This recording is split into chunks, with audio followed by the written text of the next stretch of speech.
too many times we get so focused on looking at what's not right and looking at stuff that's not going well. You always want to be able to enjoy the moment that you're in, but not just to enjoy it, but also appreciate it, because where you are, even if you don't like it, somebody would die to be where you are right now.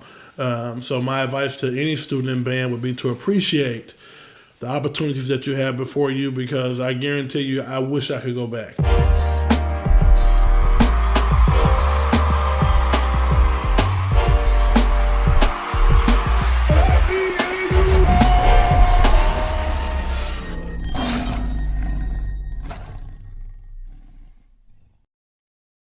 Yes, sir, y'all. Welcome back to the Let Me Hear You Roar M4 podcast, y'all, man. Today we got another great episode. We got some of my OGs, honestly, my personal OGs. We got Mr. Tim Scott to my right, and then to my left, Mr. Jerrison Dukes. I guess we can go, Jerrison Dukes, tell me a little about yourself. So I'm Jerrison Dukes. I currently serve as the principal at Friendship Aspire Academy. I'm also a graduate of the University of Arkansas at Pine Bluff. I graduated here in fall of 2012. Prior to coming to UAPB, I'm from Little Rock, Arkansas. I graduated from the Little Rock Central High School, and I was just really honored and very privileged to be able to attend the University of Arkansas at Pine Bluff and become a graduate. And it feels really good to be back in the city, working and leading the top school in the city. Cool. Mr. Scott? My name is Timothy Scott. I am a native of Pine Bluff, Arkansas. I graduated from Pine Bluff High School. Correct. The greatest high school on this green earth. UAPB, Crab Class Fall 04.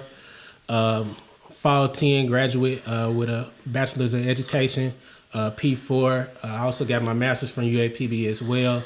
I also have a EDS, Educational Specialist degree from Hardin University in District Level Superintendency.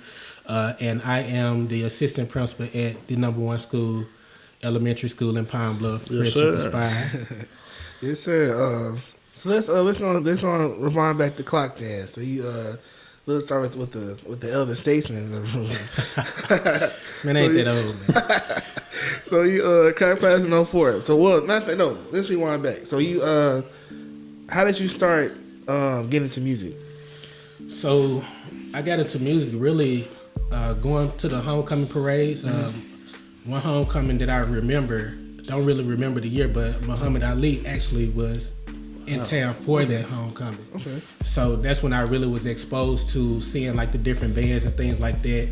But also when I went to 34th was magnet school then. So they had a 4th through 6th grade. I was on a group called the Rhythm of the Drummers. So we had some UAPB alum that was instructing us, but then also when it was time for us to start going to like 7th grade for beginner band and things like that, Mr. McPhail, Daryl McPhail, Jack Roby Junior High, I probably know him from Jack Roby. They used to bring like a band to 34 just to kind of intrigue the kids and spark their interest into being in the band. So we always want to know how you can get in that band. So we had to go to Southeast through Miss Donna Lee Thomas. I'm sure you had her.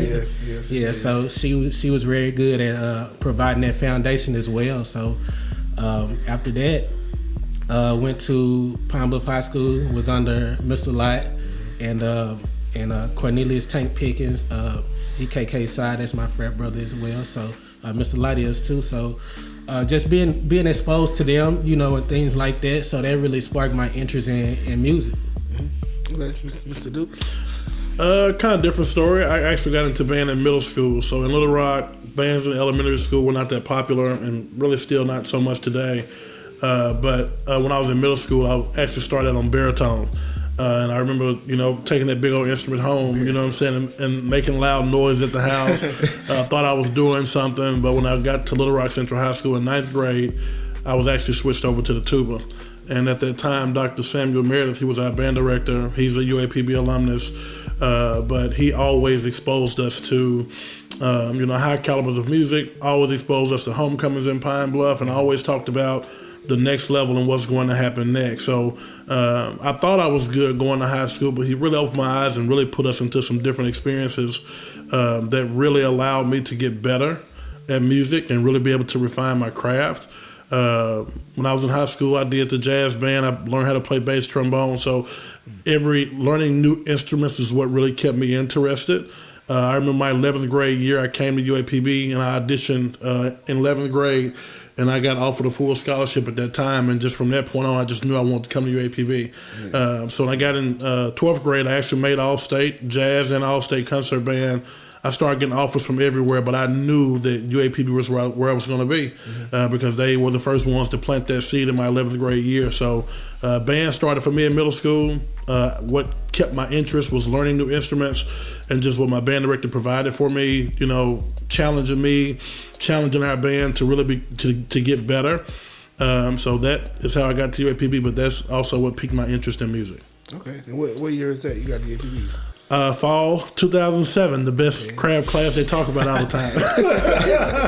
Okay, so we got 07 and 04. Yes, sir. I guess go back to you, Tim. So how was, of course you're from Palm Bluff, but how was that first year? Band camp. Give us a couple band camp stories. Man, it's a lot you can say on that one, but man, it was just one of those things, man. They taught you how to be responsible, and it held you accountable. Me, I'm the only child, so I was used to getting up on my own, but at the same time, I was used to my mama calling as well. Being like, hey, it's time to go to school. Make sure you up. So when you not having that, even though I did stay at home, but you didn't have that because she was working, my dad was working, and things like that. So you had to, it was time to grow up. You really had to grow up. It taught you a lot. It tested you. It tested you. It'll test you a lot because you used to giving orders, especially you usually being a leader in high school. I was section leader in high school, so it was a transition. But I knew I kind of knew what I was getting into because of some of the people that I knew from UAPB that I worked with and things like that. So I kind of knew, but when you was actually on the inside, it was a whole different story. For sure. What about you? I'll second exactly what Mr. Scott just said. It was completely different. Coming out of Little Rock, we were a show style band, but it was nothing like, the level, the UAPB operates at. So, like I said, I used to have to be at school at 8 o'clock. Never had to be up at 5. So getting up at 5 in the morning was definitely, actually being up before 5 was definitely a transition. I remember my section leader who was very tough, Marvin Cash, who definitely was a dog on the horn. But I just remember in the morning time, he just didn't play about, us being late, and stuff like that or whatever. So for him, really pushing us, and then if you I couldn't believe that big old tuba walking down the street because if you late, everybody's gonna see you.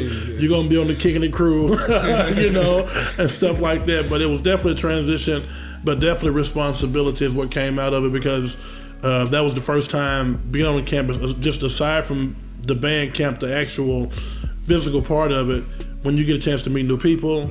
You out on your own, you're in a college dorm, you can stay up as late as you want to, but at the same time, you're going to pay that consequence. So I just remember we had some of the funniest CBs. We would stay up sometimes, but over time, we learned we need to go ahead and go to bed because we had to be up early.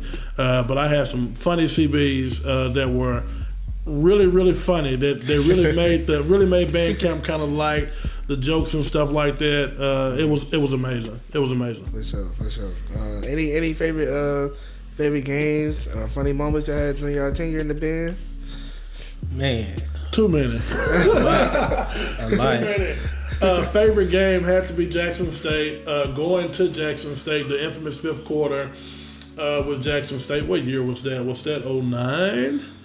With the Jackson. Futuristic Love. That was the Futuristic Love. That was I'll Be in the Sky. I'll Be in the Sky. The song that Courtney wrote, the ballad that Courtney wrote.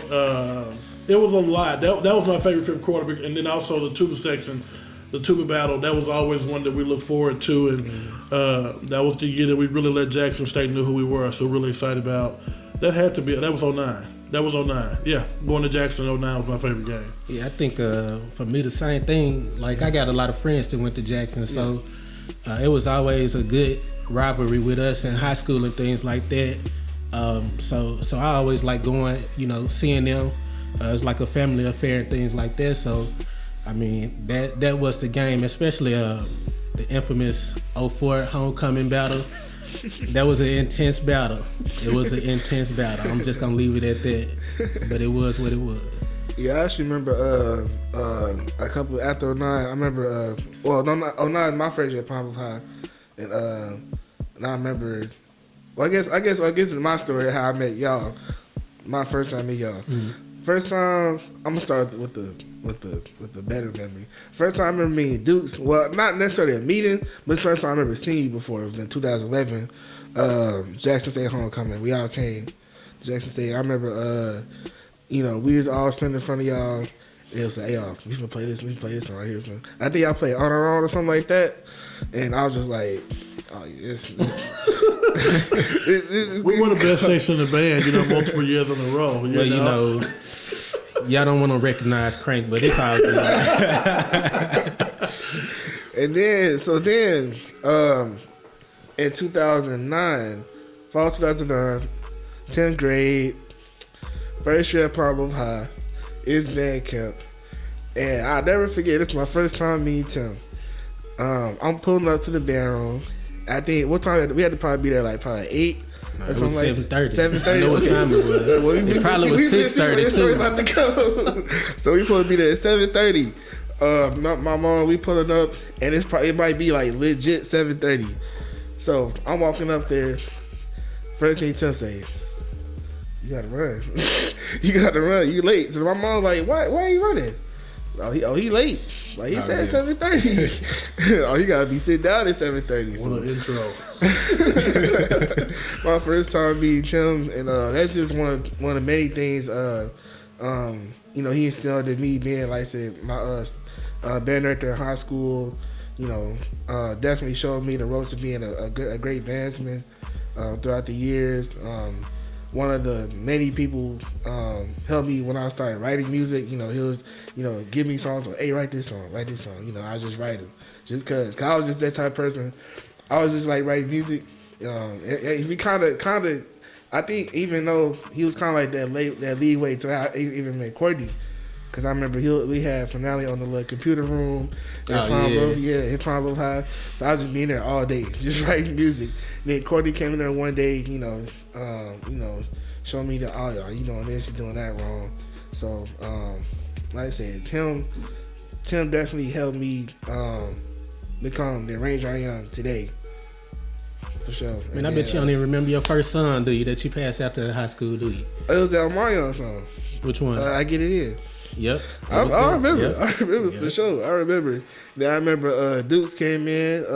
He was a student teacher one time. I think it was around the orchestra period. I remember that.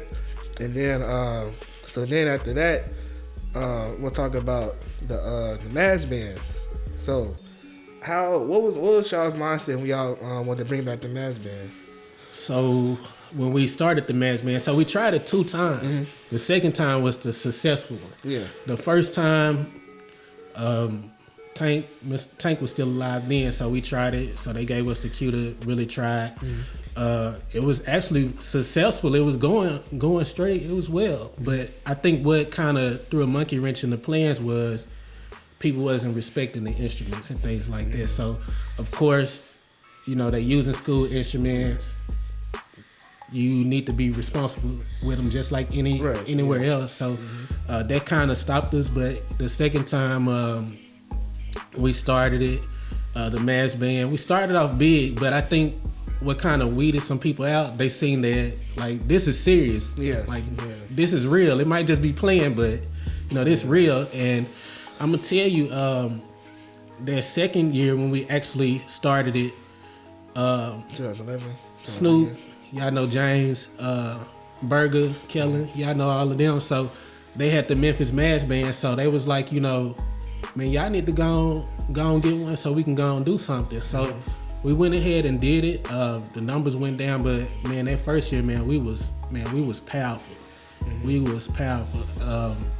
I remember the first song we played right above it, man, on Mellow, started shouting, man, the folks were standing up, waving flags and stuff, and and then man, it was a real battle, man. So anytime we did anything like that, it was fun, but it also gave students, the high school students, junior high students, and everyone more exposure. Yeah, for sure.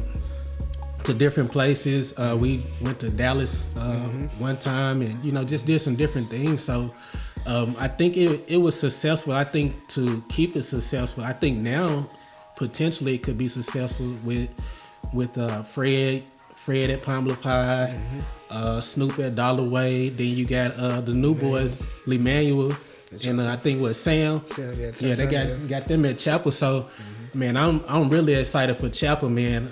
I got tired. I think we got tired of kicking their butt, man. So, I think it's gonna be really interesting, to see them changing the culture to what those kids really want to do. So, I think that's gonna be good. Yeah, I can definitely attest to being one of those high school students during the alumni band, just being there and seeing all these older people and understanding like, oh, this is what being part of around collegiate instrumentalists felt like. Seeing people like L'Emanuel, Dukes, Victor White, Courtney Smith, Bryce Ward, all these other people, these cold people, Bernard Webu too in the backs. No, you gotta say his name. all these cold people in the back, just like, it just made me even further want to be part of EAPB, because this is like that's how I felt that I want to be a part of, and then it just made me want to be better as a musician, and like I said, just that exposure, then the battling folks and stuff like that. And then, like you said, nowadays we have, a lot. The band scene in Arkansas, in general, just so much. Even with Little Rock, we got guys at Parkview, Southland. So it's like we legit have like a band scene growing. So we didn't really have much when I was in the band. We had, Chapel was there, but it wasn't really like a competition. Dollar was there. But there was always little ministry or whatever. But majority of the time we would always battle other Memphis schools or Mississippi schools or whatever. So now that they can have their own rivalries and their own competitions in their backyard now, definitely something that's sight to see. Right. Yeah. What did you do? I'll start you do. So after you graduated in fall 12, so what did you do after that? So when I graduated in fall 12, I started working in Little Rock School District as a music teacher. I used to say, my degree is elementary education, is music education, pre-K 12. Yeah. I used to say I wanted to be a band director, but when I started student teaching, just being honest, the amount of time and the pay, it just didn't line up for me. And it wasn't all about the pay. It was just, for me, I knew I ultimately did want to have a family and stuff like that. Yeah. So pursuing, the band director role, knowing how much time it would take, was just not something I was, at all interested in. But I also knew as soon as I graduated with undergrad, I already had made in my mind I wanted to be a principal. Okay. So for me, I wasn't really interested in getting on the high school or the collegiate band scene. So I went elementary music, and I was at Meadowcliff and Little Rock. I was at Meadowcliff and Fulbright and Little Rock for about 7 years. As an elementary music teacher, did a lot of different programs at the schools, got involved heavily with leadership teams and stuff while I was an elementary music teacher. And as soon as I finished that, I started my master's degree 2 years later at Euler. I finished it in 1 year for leadership, for principal's leadership, became certified as a principal, and I just immediately started working on, what my next move was going to be, which was going to be administration. So in 2018, that's when I applied for assistant principal, assistant director at East End. I did get that job from there.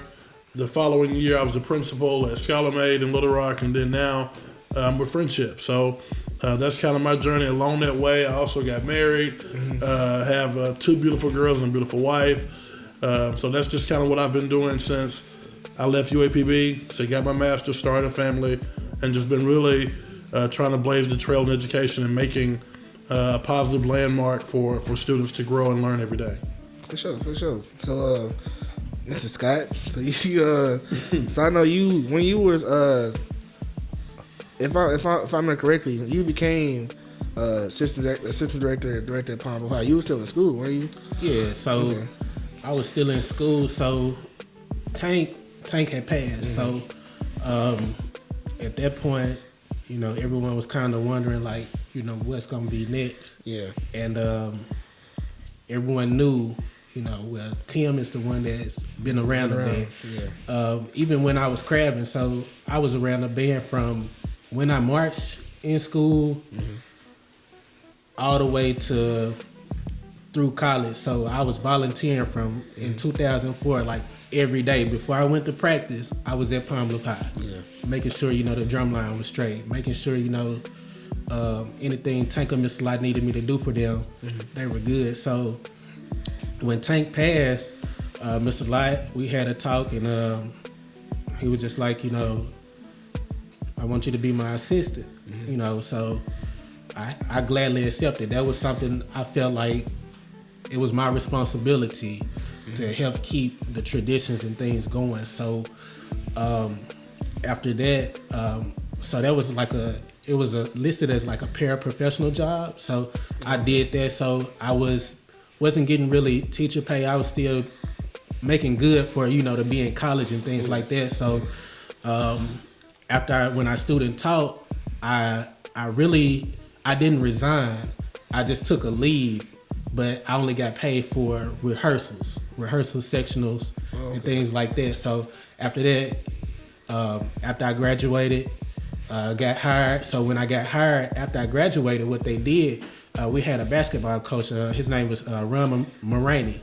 He got sick as well, so where he had to take leave, and he couldn't come back because he was that extremely sick and ill. So they needed someone for remediation. So I took that position as a remediation instructor. And also I did the band classes. I was still able to be the assistant director the second half of the day. So that remediation program we started was Grad Point. So it was like a credit recovery class for seniors and anyone that needed to catch up with their credit so that they can graduate on time. So after that, man, I was there. So I was there. Worked there for like two years. Then I left and went to LRSD. I actually, since my degree is in P4, I taught second grade at Mableville Elementary School. So that's where I was at. So after that, I don't know what was going on in the city and things like that. It's just crazy how you end up coming back home. The principal at the time, Dr. Nellums, he called me. He's a good guy. He's your frat, Sigma, Phi Beta Sigma. But he called me and was like, you ready to come back? And I was like, what you mean? And he was like, for band. And I was like,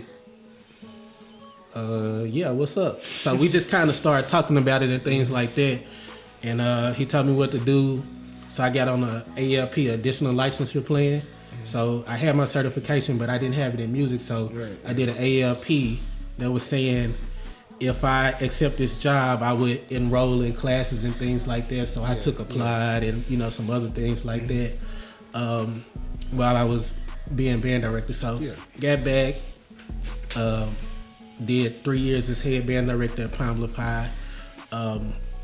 Also, when it came time for my time to end, it was a lot of transitions and things like that going. So I wouldn't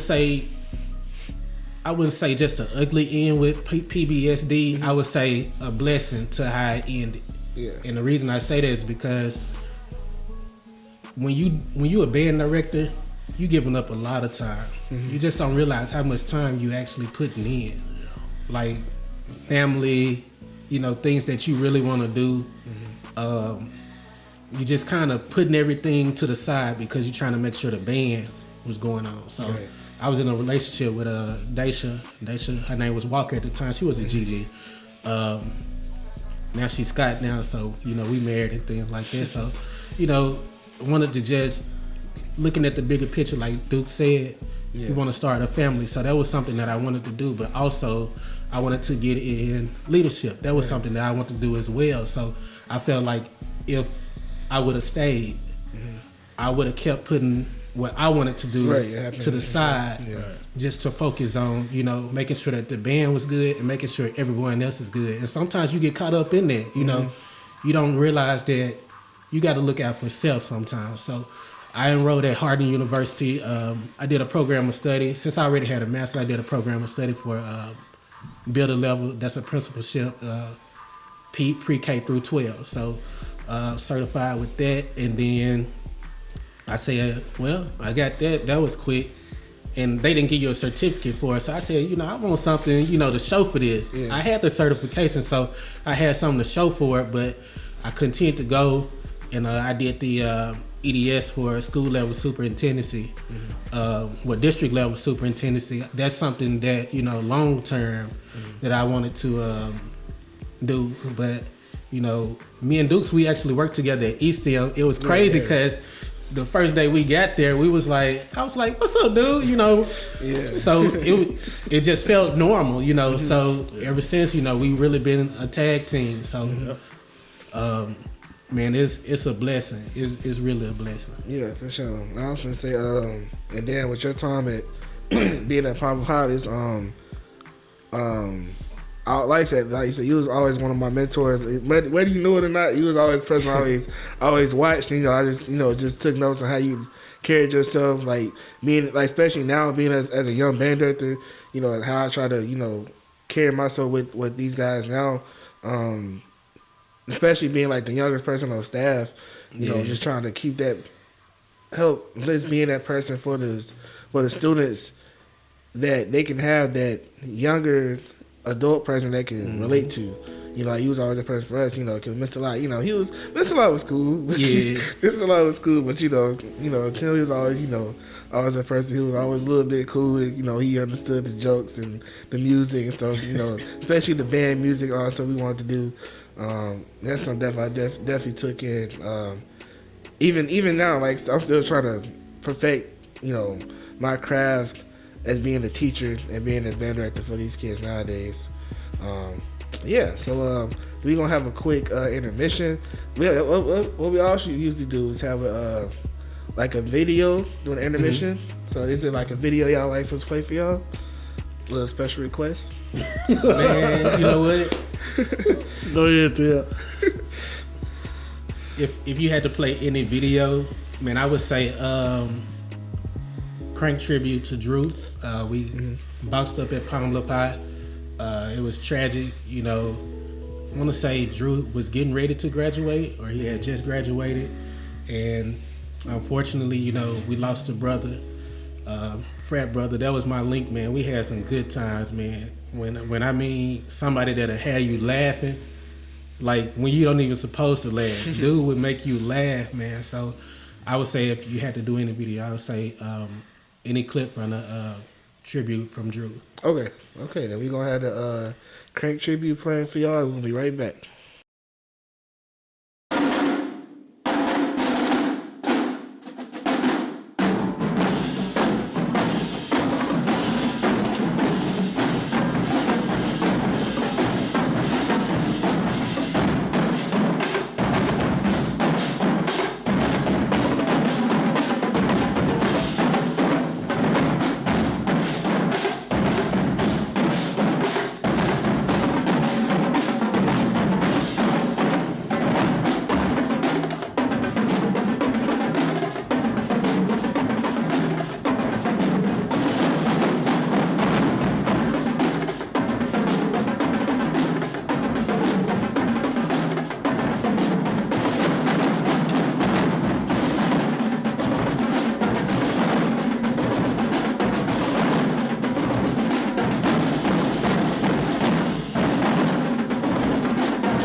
Yes, sir, y'all. Welcome back to the pod, man. So we're gonna just a couple not wrap up questions, but so now, currently, you guys are now working at Friendship Aspire Academy School. Yes, sir. Correct. So how did y'all just talk about that journey that y'all got into that and what y'all doing, what y'all guys up to now? So I actually started Friendship in fall of 2020. Actually, before the fall, I was when I got the job. I actually you were the first one to know this. I actually agreed to the job way before it was time for me to go. So I did start the role in April of 2020, which rolled into the summer, into the fall. So that was around the time when COVID had first hit, and then the fall of 2020. That's when I got there, and it was a really good school already. The school opened in 2018 with a small group of staff members and a small group of students, which we call a slow growth model. So in the first year was just kindergarten and first grade, and then every year those students move up and you just add a grade level to the bottom. So that's what we're doing right now. Right now we're in kindergarten through fourth grade school. Next year we'll add fifth grade, or the students that are in fourth grade will move to fifth grade, and we'll add kindergarten to the bottom. So getting a Friendship has really been a blessing for me in my career. Because even though I'm young, I feel like I do have a lot to contribute. So being a part of an organization that values creativity, innovation, and also allows me to lead the way that my people need me to lead is something that was very important to me in my career at this time. So I'm loving working at Friendship. I'm really glad that I made the transition, and I plan on being at Friendship for a while. That's the plan right now. For sure. So I started at Friendship spring 21. That was January. I say January. So of course I was a dean at East End. I could go into that, but I'm just gonna leave that where it's at. But Dukes called one day and was like, he called, so I stepped out the building. I stepped out the building. I remember that day, dog. And, he said, "Man, what you got going on?" I was like, "Man, same stuff, different day. Dean work, dealing with kids." So he was like, "I need an assistant principal," and I was like, "When?" So that quick. So I was like, he said, "I'm gonna work up a number." He called me right back in like 2 minutes. I was like, "I'm in." So.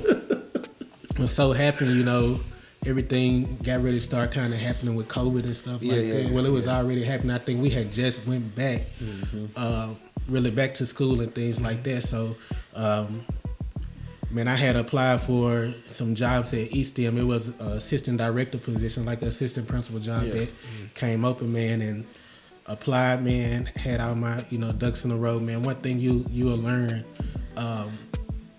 if you education major at UAPB, Miss Willie Mae Hobbs is gonna make sure you got everything together, from how you dress, how you carry yourself, so no one can judge your character. So, anybody from UAPB at that department, I feel like you're gonna be prepared because you're gonna be certified, but also you already have a field experience in high poverty levels and climates and things like that. So it was just one of those things. So I didn't get the job at East End.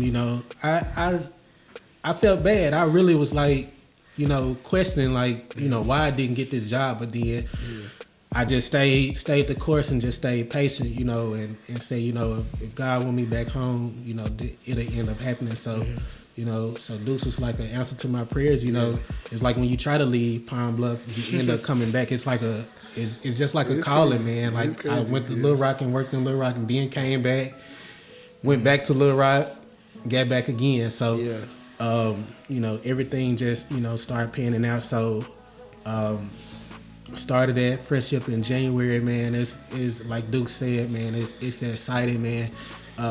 The kids are enthused about learning. The staff, man, they're enthused about instructing the kids, man, and engaging them. And is I think what's unique with us, man. We don't micromanage people. So a lot of times, these schools, they look at the data. They don't care about the data because it don't affect them. It affects how they look and how the school is judged. But what are we doing to really move things forward? And we actually look at the data. We see the needs of the community. We put all that together in our recipe, and it works for our school. Like some people, they look at our school and say, how y'all get these results, or what y'all doing. It's not one thing. It's not one thing. Yeah. So we do a lot of things. Like if you followed us last year, and even this year, man, you done probably seen us do a lot of stuff, man. I'm talking about principal's parties. I'm talking about rip the runway balls and stuff. Our winter balls, man. The kids love that, man. The parents, man. I'm talking about, man. They was running out, man. I'm bought everything out of Super Bad and stuff like that. So we do a lot of things to make kids really want to come to school, and that's what it's really about, man. And even our staff, man. Like people would say, it's a high stakes environment. I guess because, we really trying to have that school. Yeah. And not really trying. We are that school now. I'm just gonna be honest about it. We are that school. So, as you can see, we opened up a school downtown, and man, it's lovely, man. Like I would encourage anyone that's an education major, or even someone that's passionate about teaching, to look into our school, come by, take a tour, and apply. I've seen a lot of my classmates that's working for y'all now too as well. Yeah, so we got, man, we got like a dream team, man. Like you got the best of both worlds. Like, of course, everything isn't perfect, but and of course you're not gonna expect it to be. But every day, no one can say that we're not all in every day. So one thing Dukes like to say, level up. Or in the cage. Last year we said in the cage. So this year, 4.0. That's the motto. Okay. For sure. So you say y'all about to open the school? So we are. It's going to be downtown, right next to the new library downtown. Okay. That school, it will be able to go up through third grade, but in the opening year, it'll only be kindergarten only. So in the fall, we'll start there. It'll be a kindergarten country. For kindergartners, it'll be focused on early literacy skills. Of course, that's a major deficit, not just in the city of Pine Bluff, but nationwide. The reading proficiency around the nation is very low, and it's dropping even lower now due to learning loss due to COVID and stuff like that. But not at Friendship. We always say scores don't dip on the ship. So we're really putting the emphasis now on early literacy for our students to make sure they meet that goal of, by third grade, being on grade level. Okay, that's cool. Any other future plans you got with schools besides that? That's the big thing? Well, right now it is. That's the focus right now. But in the coming years, there will be a plan to. We also have a high school in Pine Bluff right now, which is Friendship Southeast Academy, which was taken over a few years ago. They're phasing out right now and getting ready for a phase in of our middle school students. So they will begin to be a middle school once our current students transition to that grade level. So by that time they get ready to get there, they'll have a mega campus there for them. So while right now we're not fully K-12, eventually we will be. But right now, the focus right now this year is getting a new school campus open so that we can kind of open up the campuses, because right now we are kind of jam-packed right now on Hazel Street. So once things open up, we'll be able to do even more in the city of Pine Bluff. For sure. I guess in this couple wrap-up questions. What's some advice you have for some students in the band these days? So I'll take two sides. If we're talking about students in band, and then I'll talk about education majors. So students in band, my advice would be to take it serious and really appreciate the time that you're in right now. As I tell people, I tell my staff, I tell students all the time, too many times we get so focused on looking at what's not right and looking at stuff that's not going well. But at the same time, while you're looking back, the ship is still moving and time is still passing. So you always want to be able to enjoy the moment that you're in, but not just to enjoy it, but also appreciate it, because where you are, even if you don't like it, somebody would die to be where you are right now. So my advice to any student in band would be to appreciate, not just to enjoy. You do want to enjoy this time, but also appreciate the opportunities that you have before you, because I guarantee you, I wish I could go back. While I enjoy my life right now, enjoy my career, there's always those things that I think back on that I did not do to my fullest potential. I did a whole lot of things at UAPB that really did go well, but if I could redo some of those moments, it would be better. But to education majors, my advice to them would be, to get ready. I say to my staff now and to people right now, where we are with COVID, nobody in the world really knows what the world will look like post-COVID, including how students are going to look. Right now, there's this big buzz term of learning loss, but with COVID, once this thing is all the way over with, you just think about how if there's a huge gap in learning loss right now, let's just say COVID ends this upcoming summer. That means that you will have students graduating and going into college who really have not had 3 years consistently of high school. Let's transfer that to college. You got students that are coming out of college right now that due to COVID have not really had a consistent learning experience. So what are our doctors going to look like coming out of college right now? What does that level of preparation look like if you have not taken serious the journey that you're on? I know I would hate to get a serious illness, and my doctor was out of school for 3 years, but they got a degree. So I would just say to education majors and to just everybody who is getting ready for the real world, to really lock in and really become the best at your craft, because while COVID is here, you're not going to have an excuse to be mediocre once you hit the field. Because at that time, right now you're in college, you're not really paying the bills, but there's going to come a time where you're going to have to earn your paycheck. And you want to be the best in the field. You want to be the best at what you do, and you don't want any excuses to be interfering with your productivity. And I would say, stay in the moment. Just stay in the moment, man. It's just like with anything, man. You don't realize what you got into is gone. Like the time goes by so fast, real fast. Like so fast, man. And when it's over. It's over. So you just got to think about, how you want to be remembered. Did you do what you were supposed to do? Right. While you were here, and don't live in the, the what else. What if I would have, or I could have did. You don't want to do that, man. So I say, live in the moment. Take heed to what the directors are telling you, but also, practice what you preach. You never know who's looking at you.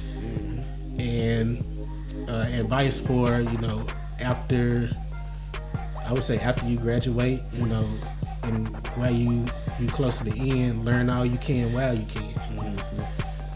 I would say that because, when you start working at things like that, you got to think getting a job is competitive. A lot of people are trying to get what you got. Some people are trying to knock you off what you got. So you have to continue to, strive for perfection. Think about having discipline. That's really the biggest thing, striving for perfection, but having discipline to succeed and know what you want in life. Set goals, and come up with a plan. Come up with a plan on how you gonna get there. And stick to that plan. Of course, it always may be some bumps along the way, but man, just stick to your plan and do what you are destined to do and be what you are destined to be. For sure. Well, that's all I got. Unless y'all got something y'all want to spit about, I don't know. Man, we good. Well, that's gonna be a wrap, y'all. We gotta do this. Last little thing, though. Oh man. I gotta do this little "Let Me Hear You Roar" chant for us. Yes, sir. Yes, sir. So it's wherever y'all want to do it. Y'all got the forest. How y'all want to? It's up to you. It's y'all roar. Drop the beat, Scott. I don't know. We're gonna do 4 taps. No, I'm just playing. Let me hear you roar. Yes, sir. Go Yes, Golden sir. Lions. Go Golden Lions. Yes, sir. Appreciate you guys for coming on, man. Appreciate the opportunity, man. Yes, sir. That was hey, like I said, these are my OGs. I can talk to them all day about it, man. Thanks for tuning in. Stay tapped in with us. Look out for the next episode. Yeah.